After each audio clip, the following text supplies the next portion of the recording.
There is a certain kind of person who can ruin a good moment before it even begins. When was the last time a single message changed your entire mood?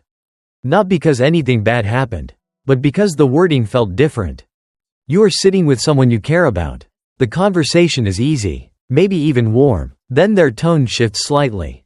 Not dramatically, just enough. Maybe their reply is shorter than usual. Or they pause a little longer before answering. Suddenly something inside you tightens. And you start preparing for distance before anyone has actually pulled away. You know someone like this. Maybe it is a friend.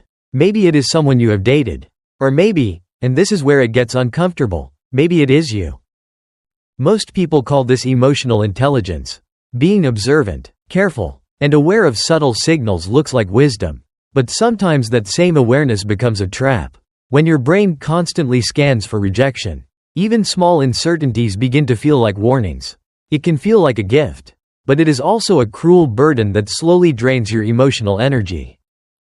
To understand this, we have to go back. Psychology divides this into two groups. For the first group, this sensitivity is simply inborn. Science calls them highly sensitive persons, or HSP. Their nervous system absorbs and feels everything more intensely than usual. For the second group, over-awareness is not something they were born with. It is an inheritance of survival. Neuroscience calls this hypervigilance. Imagine a child growing up in a house where the mood of adults changes like the weather. That child cannot live innocently. They learn to become a kind of radar station. They memorize the sound of car tires rolling into the garage, just to know whether their father is coming home drunk or sober. They learn to hear a kitchen cabinet slam and measure exactly how angry their mother is. They know when to walk into the living room and smile, and when to disappear quietly into the corner.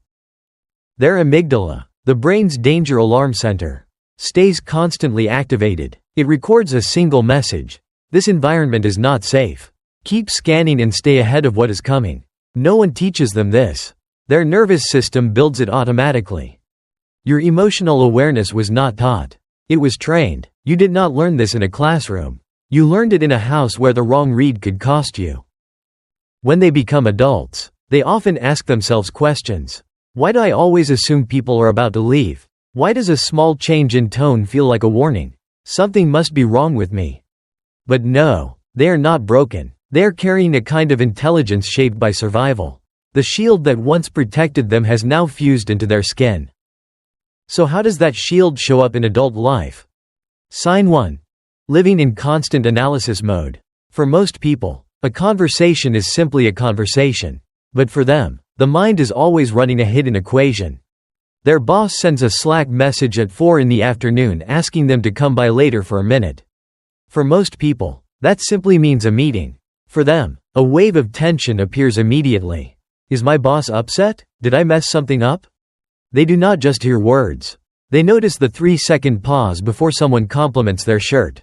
They catch a slight change in another person's breathing. Half of them is nodding, smiling, and holding a cup of coffee. The other half is taking notes. Their mind rarely gets any real rest.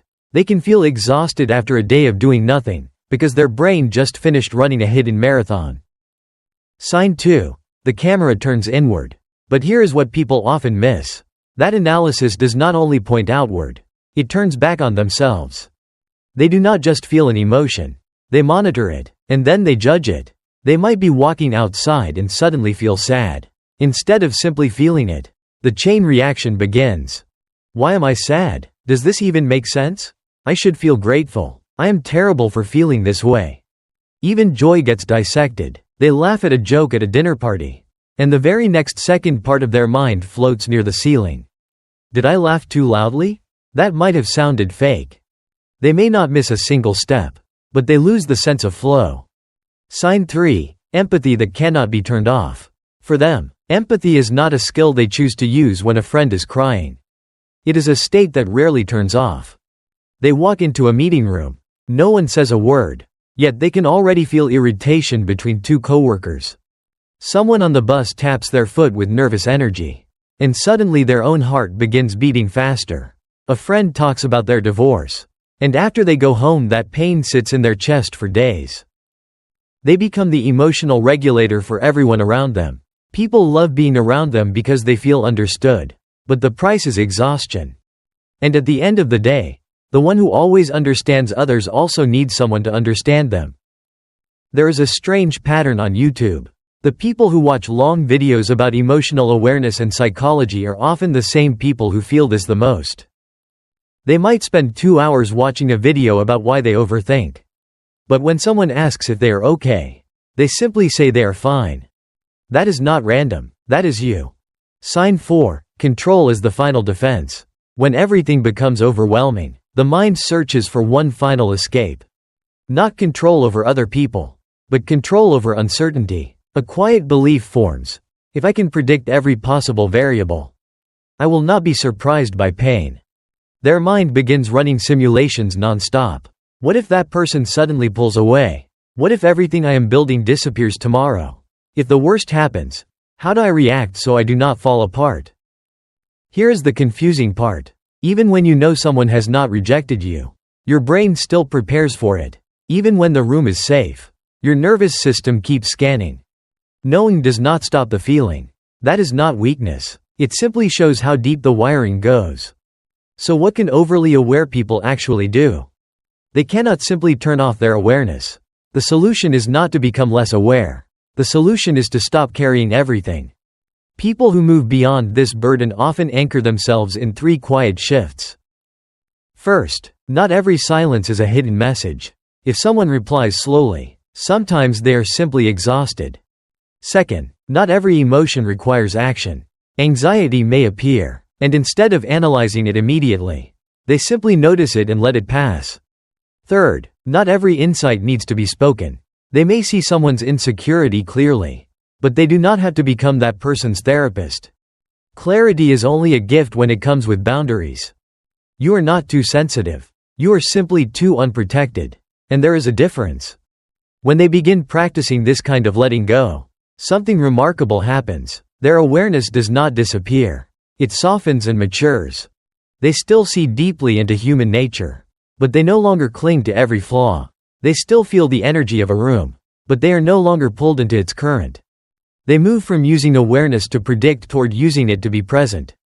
They move from fear to curiosity. They cannot turn off the ceiling light in their mind, but they can change its intensity. They can turn it from a sharp laser that exposes every flaw into a warm candle. A candle bright enough to understand human fragility, yet gentle enough to warm themselves as well. If this feels familiar, you are not broken.